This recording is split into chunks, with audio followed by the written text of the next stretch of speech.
Assalamualaikum warahmatullahi wabarakatuh. Selamat pagi anak-anakku semuanya. Bagaimana kabar kalian hari ini? Semoga kalian selalu dalam keadaan sehat ya. Nah anak-anak, sebelum kita mulai pembelajaran pada pagi hari ini, dipersiapkan dulu buku paketnya ya.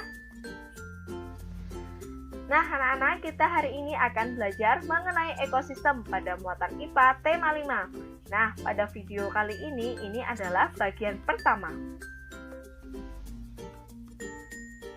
Ekosistem. Ekosistem merupakan hubungan timbal balik antara makhluk hidup dan lingkungannya. Ekosistem sendiri dibagi menjadi dua, yaitu biotik atau makhluk yang hidup dan abiotik atau benda tak hidup. Nah, untuk contoh dari biotik ini adalah manusia, hewan, dan tumbuhan. Sedangkan contoh dari abiotik adalah tanah, air, udara, cahaya matahari, dan suhu. Selanjutnya kita akan belajar mengenai jenis makanan pada hewan. Hewan tidak membuat makanannya sendiri. Hewan memerlukan makhluk hidup lain untuk dijadikan sebagai sumber makanannya. Jenis makanan hewan dibagi menjadi dua, yaitu yang pertama ada tumbuhan, yang kedua adalah hewan lain. Jenis makanan hewan yang akan kita bahas yang pertama yaitu tumbuhan. Bagian-bagian tumbuhan yang dapat dimakan oleh hewan yaitu ada daun, buah-buahan, dan biji-bijian. Nah, untuk hewan pemakan daun itu sendiri contohnya yaitu sapi, kerbau, kuda, domba, belalang, dan jerapah. Sedangkan hewan pemakan buah contohnya yaitu kelelawar, orangutan, kera, dan burung rangkong. Sedangkan hewan pemakan biji contohnya yaitu burung pipit, burung kutilang, dan tupai. Jenis makanan hewan berikutnya yaitu hewan lain. Makanan yang berasal dari hewan dapat berupa daging, ikan, serangga, dan bangkai hewan. Misalnya, pada ekosistem sawah, belalang dimakan katak, dan katak dimakan ular, dan ular dimakan elang. Jadi, bisa saling memakan antar hewan lain.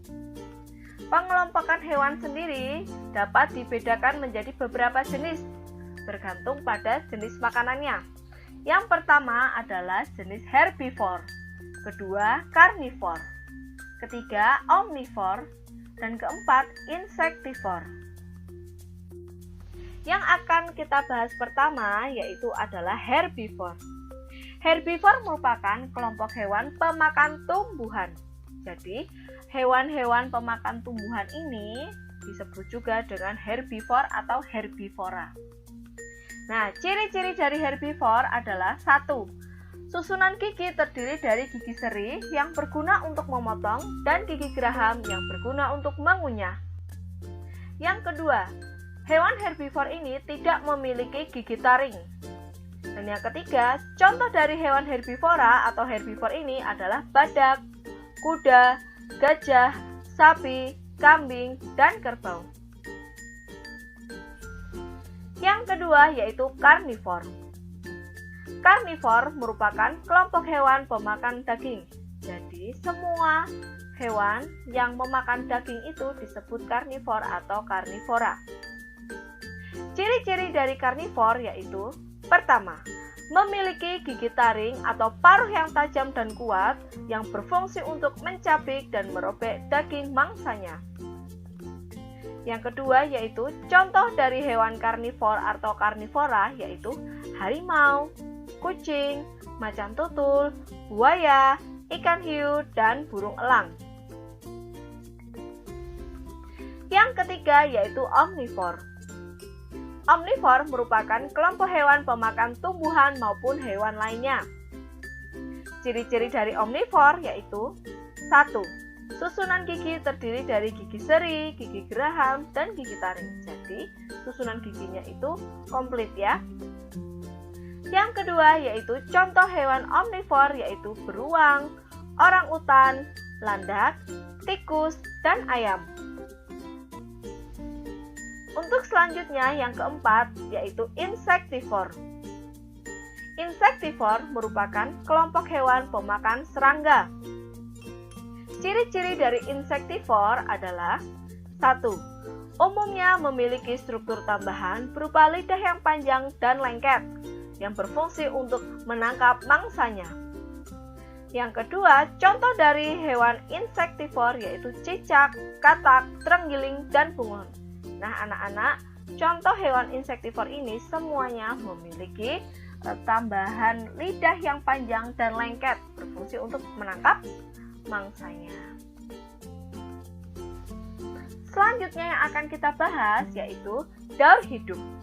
Daur hidup ini adalah daur hidup pada hewan. Nah, daur hidup ini dibagi menjadi 2, yaitu hewan bermetamorfosis dan hewan tidak bermetamorfosis. Hewan bermetamorfosis. Nah, sekarang kita ingat-ingat kembali lagi materi di kelas 4. Metamorfosis adalah perubahan bentuk tubuh hewan. Nah, bentuk hewan muda ini sangat berbeda dengan hewan dewasanya.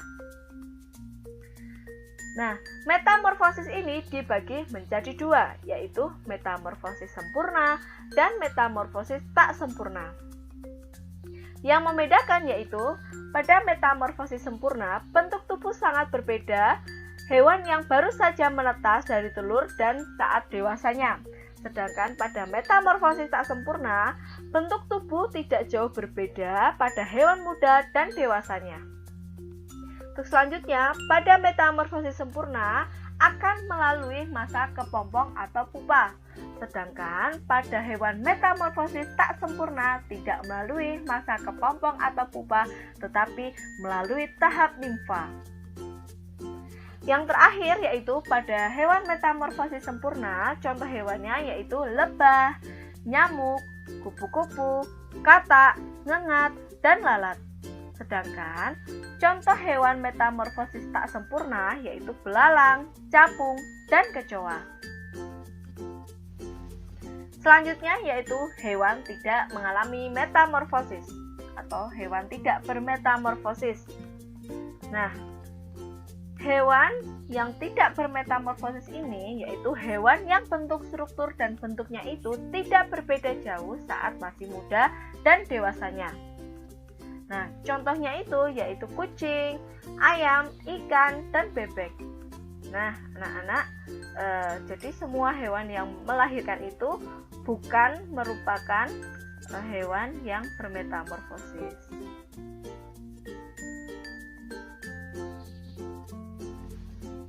Selanjutnya yang akan kita bahas yaitu hubungan makhluk hidup dalam ekosistem. Nah, sebelum itu kita harus cari tahu dulu arti dari simbiosis. Simbiosis adalah hubungan timbal balik antara dua makhluk hidup yang hidup dalam ekosistem yang sama. Simbiosis ini sendiri dibedakan menjadi 3, yaitu simbiosis mutualisme, simbiosis parasitisme, dan simbiosis komensalisme. Yuk mari kita bahas satu persatu pada simbiosis berikut ini ya. Yang akan kita bahas pertama yaitu simbiosis mutualisme. Simbiosis mutualisme merupakan hubungan atau interaksi antara dua jenis makhluk hidup yang saling menguntungkan. Nah, contohnya yaitu ada bunga dan lebah. Jadi, lebah ini menghisap nektar yang ada di bunga, sedangkan bunga itu mendapatkan keuntungan dapat diserbukan oleh lebah dari kaki-kaki lebah ini ya. Selanjutnya yaitu ikan badut dan anemon.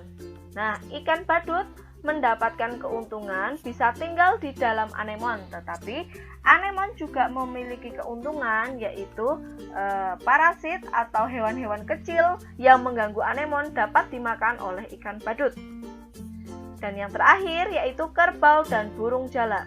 Jadi pada punggung kerbau yang terdapat kutu, nah kutu inilah yang dapat dimakan oleh burung jalak sehingga kerbau memiliki keuntungan dapat mengurangi kutu di tubuhnya dan burung jalak mendapatkan keuntungan dapat memperoleh makanannya. Simbiosis yang kedua yaitu simbiosis parasitisme. Simbiosis parasitisme merupakan interaksi yang menguntungkan satu makhluk hidup dan merugikan satu makhluk hidup lainnya.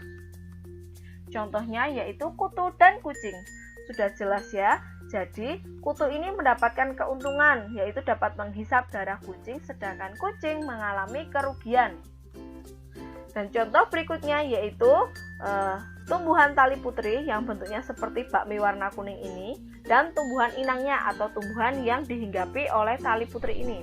Nah, tali putri ini mendapatkan keuntungan dapat mengambil makanan dari tumbuhan inangnya, sedangkan tumbuhan inangnya itu mendapatkan kerugian, yaitu makanannya diambil oleh tanaman tali putri.